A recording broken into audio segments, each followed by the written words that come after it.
If you're listening to this episode, I bet you're wondering what behaviors you're doing that keep you from getting your needs met and ending up in situationship after situationship. I got you. I've created a situationship quiz and I'm so excited about it. Take the quiz to discover more behaviors and more tips for navigating situationships, because I know you're in more than one right now. No judgment, boo-boo. I used to have 5 situationships at a time. Yes. So you're not alone. You can find the quiz at www.dontea.co/quiz. That's DONTEA.co/quiz. I'll drop it in the show notes as well. Okay, back to the episode. When women who date people with healthier boundaries, who have more security within themselves, we, the people who grew up with caregivers who didn't give us more emotional nurturance, who didn't see us, who didn't care for us in the way that you needed to be cared for, when we meet these people, we literally don't know what to do. Hey loves! My name is Dontea, and I'm your fave self-worth therapist and coach. And this is my show, Situationship. This show is about getting out of toxic situationships that go beyond partners to family and friends and everything in between, to living a life of joy and self-worth. Okay, let's get into it.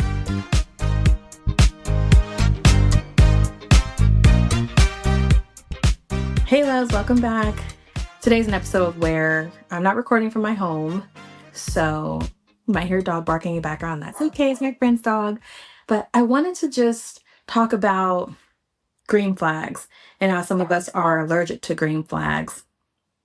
How some of us get scared and don't know what to do when there's a green flag. And so this is kind of like a top of my head kind of episode I wanted to do.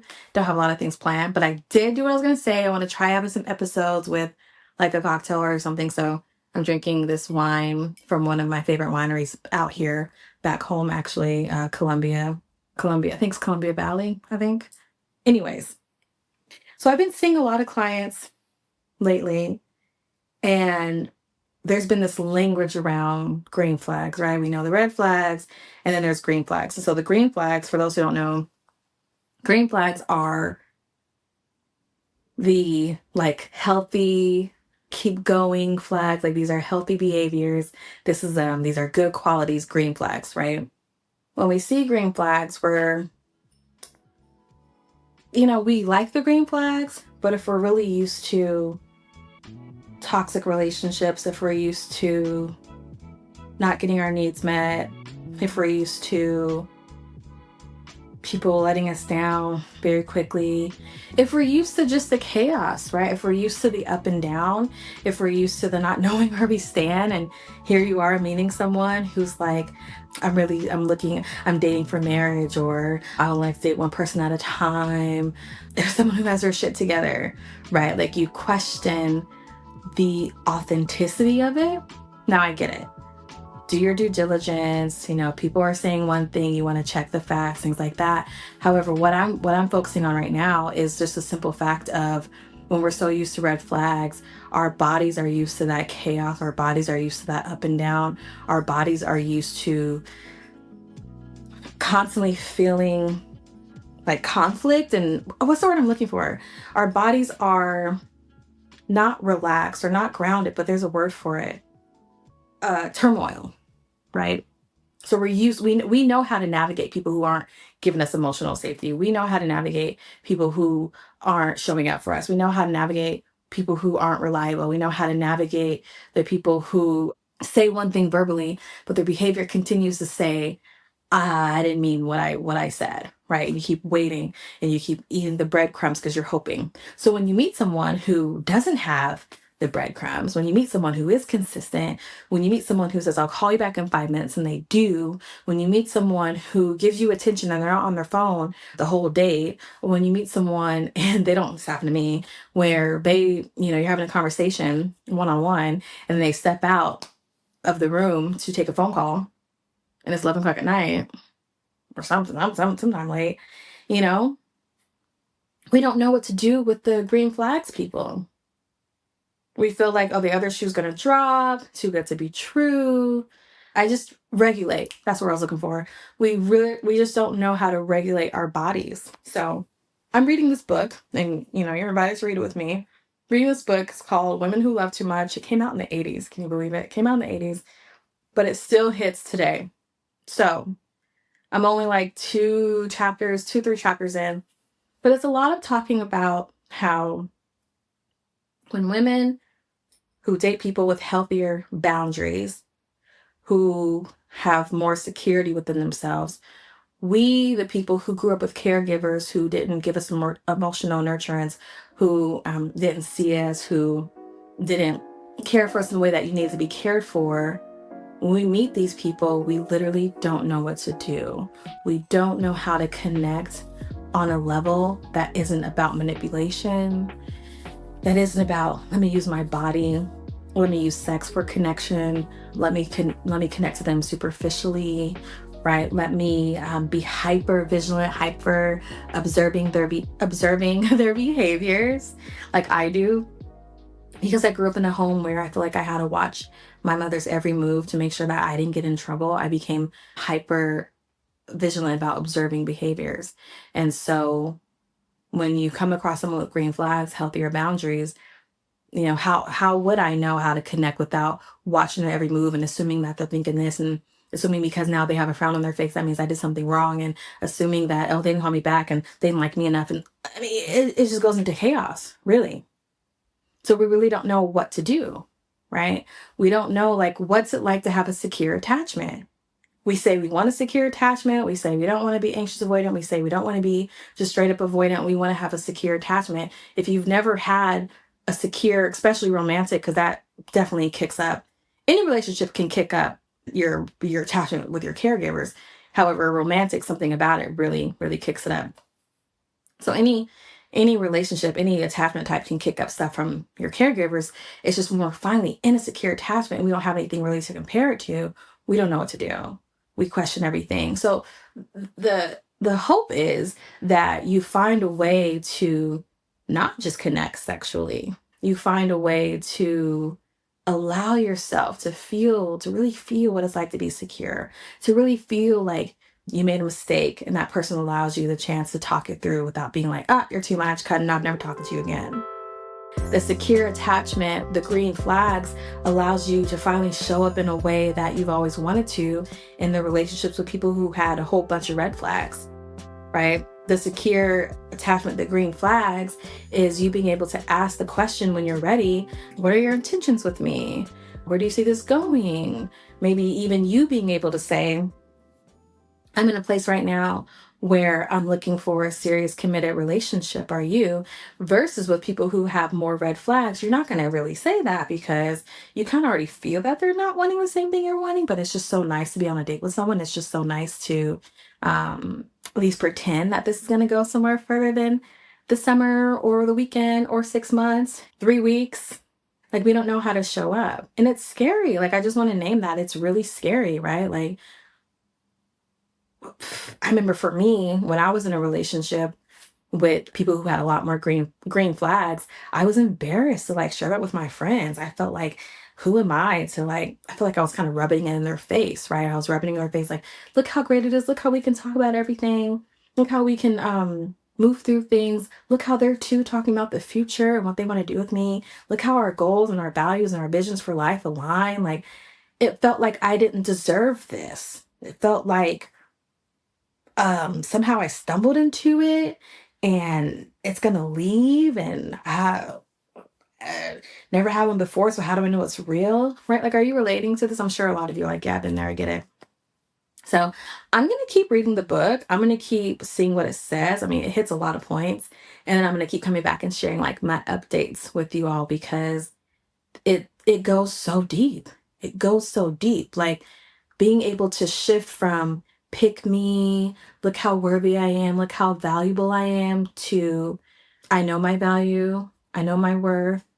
Do you align with what I'm wanting? Do I even like you? Do you fit into my life goals? Right? What kind of questions am I asking? Am I allowing myself to think about if I am enjoying this connection? Allow myself to find other ways to connect that's just not on the sexual level, or like what I can do for you. Am I if I'm making you lunch, am I always inviting you out to come eat? And or you don't have the money, you didn't get paid yet, I'll pay for it, right? Like how can we show up in different ways where we're letting that person charm us, if you will. We're letting that person date us. We're not trying to use manipulation and or how far can I push you? Even that type of stuff. I used to do all the time, right? How far can I push you to know that it's real? You know? Because again, when you're dating people with more green flags or just all around green flag person, not of course doesn't mean just because someone has green flags doesn't mean they're perfect, right? However, the idea is if someone has more healthy self-awareness and they take accountability, we literally do not know what to do. It's like, wait, you're supposed to be like other guys, or other people who respond negatively and get upset and don't call back and you never hear from them again, or they hit you up with like, hey, stranger. But a person with the green flags is going to be in your face. They're going to let you know what's up. They're going to say what they need. They're even going to tell you what they didn't like about what you did. And like really still wanting to work it out. Like, how uncomfortable is that? If you're listening to this episode, I bet you're wondering what behaviors you're doing that keep you from getting your needs met and ending up in situationship after situationship. I got you. I've created a situationship quiz and I'm so excited about it. Take the quiz to discover more behaviors and more tips for navigating situationships because I know you're in more than one right now. No judgment, boo-boo. I used to have 5 situationships at a time. Yes. So you're not alone. You can find the quiz at www.dontea.co/quiz. That's DONTEA.co/quiz. I'll drop it in the show notes as well. Okay, back to the episode.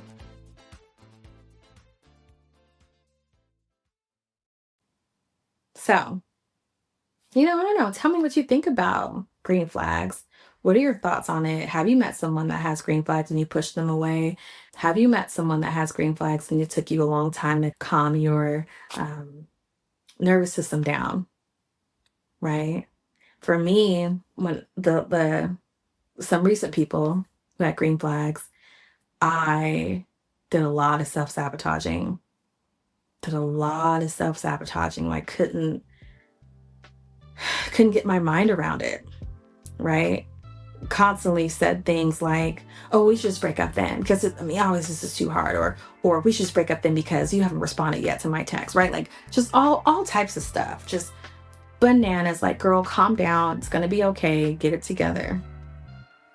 There's also this piece too with people with green flags that it's boring. Like they're boring. They're not exciting. Again, I'm thinking of an ex. He had more green flags than I was used to. And I remember, as your friends would, they're going to ask you, how's it going? How's dating so and so? What's going on in your relationship? And I was used to like complaining and bitching and being unhappy and crying and just, help me figure this out. What do you think this behavior means? And with that relationship, I didn't have anything to share. I didn't have anything to share until like the last few months of us being together. Cause I knew like, oh, we're probably going to break up because it's officially clear that we want two different things. I didn't want children. He wants children. However, I had nothing to say. And so because I had nothing to say, I was like, oh, this relationship is boring. Something's wrong. And then I learned how boring equals safety. Right? Isn't that wild? That might be an episode that I'm going to talk about. If you want to hear more on that topic, let me know. Like comment if you're watching it on YouTube or comment in the reviews, whatever, hit me up. It blows my mind, right? How did safety become boring? Which means how did chaos become love? How did chaos become the faux safety? Like literally something to think about. So I'm going to wrap this up. I hope this helps. Hopes it gets you thinking about Am I allergic to green flags? What do I not like healthy behaviors? Maybe even kicking up. There's some things that maybe you need to work on, and again, like always, if you feel like you need help with that, see a therapist, see a coach, you can work with me if you want to really like dig deeper. What is it that I get so uncomfortable with when I'm around someone that has security, that has healthy boundaries, that's not into the roller coaster of toxic situationships, right? That doesn't dangle commitment in my face, doesn't dangle, let's have a kid, whatever, in my face, new car, whatever it is, vacations. That was my dangle for a long time in my face. We really want green flags. We really want the security, yet we get scared because there's a big part of it. We don't know how to connect in a way that's not devaluing ourselves, where it's not performing, where it's not, I want to be evaluated in the best light. So when they're like, hey, I want to see who you really are. Hey, I'm here to talk about the hard stuff. Hey, I'm showing up to you. Hey, I'm supporting you at this award ceremony that you didn't invite me to. Do we accept that? Do we reject it? Do we push it away? Because it's like, what do you mean? No, I'm supposed to be calling you. Like, where are you at? What would it be like if we accepted it? It's like, oh, this person's showing up to me. And I get it. Like, because even as I'm saying it now, I'm like, okay, but you can accept it. And then the next week they fuck you over. Okay, yeah. They could. That doesn't take away that piece that they showed up. That you're able to witness yourself being cherished, supported, if you're not used to that. So, okay. Something to think about. Hope you enjoyed this episode. You got this. You got things to work on. You got your task for the week. So I believe in you. And I'll talk to you soon. Until next time. Bye. Thank you for listening to the show, loves. This show was produced by Mackenzie Mazel and me, Dantea. If you got a question you'd like me to answer, which I know you do, please send it to dantea@soireesintherapy.com. That's SOIREES for soirees. When you do that, the answer might just become an episode, and I would love to keep talking about your question. Want to work with me? The link is in the show notes. I'll see you there, and I'll see you in the next episode. Okay.